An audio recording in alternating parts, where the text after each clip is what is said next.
La colère est un péché. La colère n'arrange rien. Absolument rien. La colère a peut-être amené à perdre ta femme ou ton mari. Elle a peut-être fait perdre ton job. Ou détruit une amitié. Lorsque ton ego est touché, la colère vient l'apaiser. Et juste pour quelques secondes d'adrénaline, tu es prêt à tout perdre. Combien d'enfants ont encore le souvenir d'un père violent et colérique? Combien de salariés arrivent la peur au ventre au boulot? California suffit. Si tu ne énerves pas facilement, très bien, continue et ne change pas de bord. Mais si tu es de l'autre côté, et que pour toi la colère est une réponse juste à une situation que te touche, arrête. Dieu a cela en horreur. Il y a cette chose que l'Éternel déteste. Le regard hautain. La langue menteuse.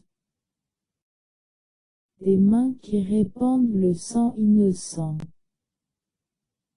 Un cœur qui médite des projets coupables.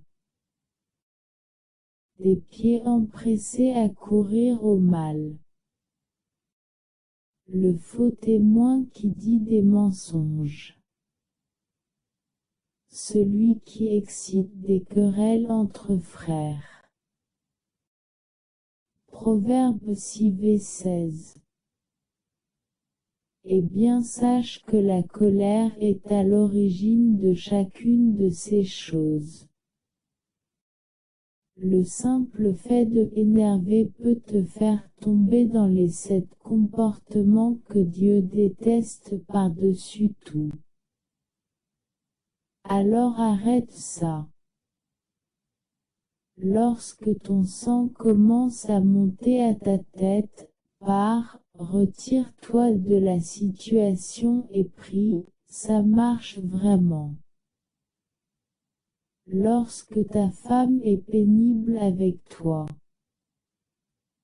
Lorsque tes camarades se moquent de toi. Lorsqu'un inconnu vient te provoquer.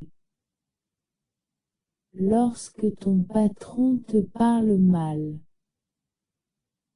Fuis le mal, il ne va apporter que des ennuis. Tu ne seras pas plus faible si tu ne réponds pas, au contraire, que ton silence les fasse taire. Une réponse douce calme la fureur, mais une parole dure excite la colère. Proverbe 15v1. Que ta journée soit inspirante.